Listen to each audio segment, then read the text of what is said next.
I'm an interesting guy. I always hope that no matter how small the original problem is, it's going to grow into bigger and bigger proportions that get completely out of control, and I'll give you a concrete example. Let's say a water main breaks in downtown Los Angeles and it floods an electrical substation, knocking out all the traffic lights and tying up the entire city, and emergency vehicles can't get through.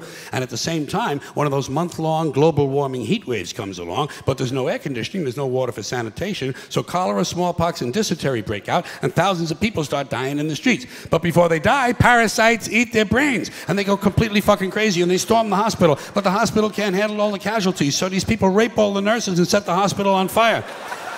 And the flames drive them even crazier, so they start stabbing social workers and garbage men. And a big wind comes along and the entire city goes up in flames, and the people who are still healthy, they get mad at the sick people and they start crucifying them, nailing them to crosses, trying on their underwear, shit like that.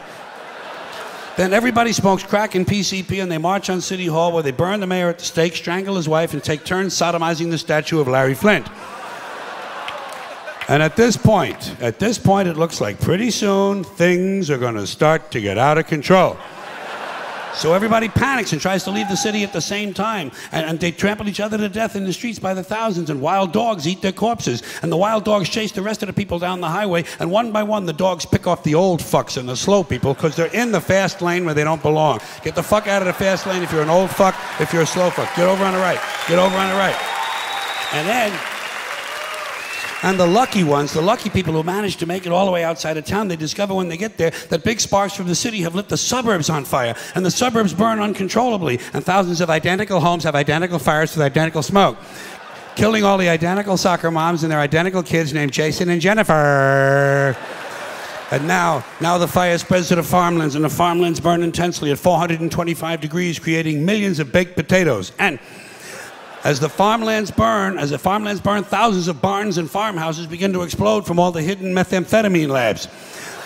And the meth chemicals run downhill into the rivers and streams where wild animals drink the water and get completely geeked on speed. So bears and wolves, amped up on crank, start roaming the countryside looking for people to eat, even though they're not really hungry.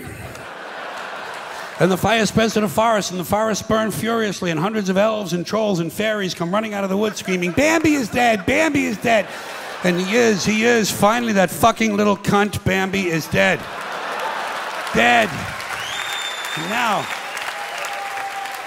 now hundreds of regional fires come together into one huge interstate inferno, and all 12 of the western United States are burning out of control, except Utah, where the Mormons don't allow fires.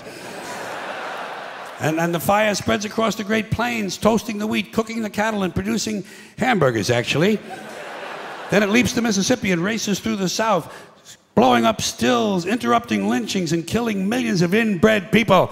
And then it turns northeast and it heads for Washington, D.C., where George Bush can't decide if it's an emergency or not. He can't decide this. He doesn't know. It's hard.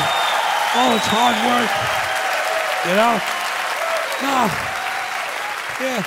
He can't decide because Dick Cheney is in prison. So instead, he takes a nap. He puts his empty, fucking brainless head down on the little pillow his mother gave him at Christmas time, and he takes a fucking nap. So the fire moves to Philadelphia, but it's a weekend, and Philadelphia's closed on the weekends. So the fire moves to New York City, and the people in New York tell the fire to go fuck itself.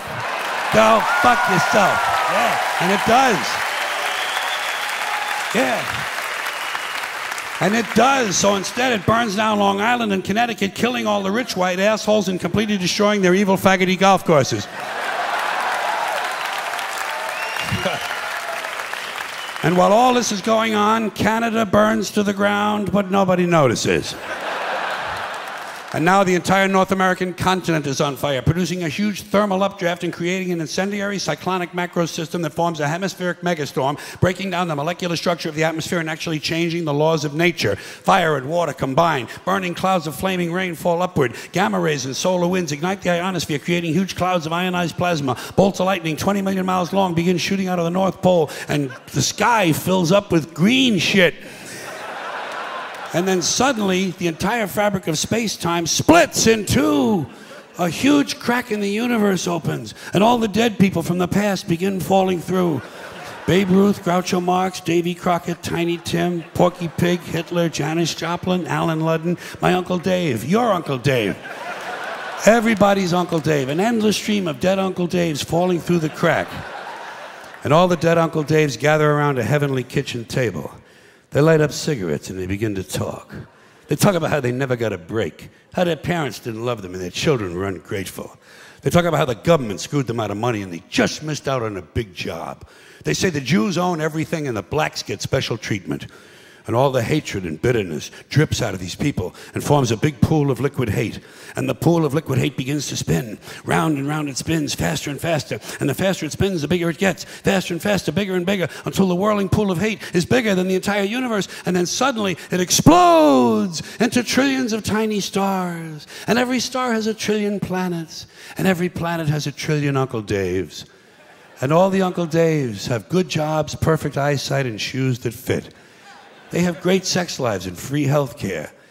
They understand the internet. Their kids think they're cool, and they all love their neighbors. And every week, without fail, Uncle Dave wins the lottery. Forever and ever, till the end of time, every single Uncle Dave has a winning ticket. And Uncle Dave is finally happy. Now do you see why I like it when nature gets even with humans? Thanks for coming in here tonight.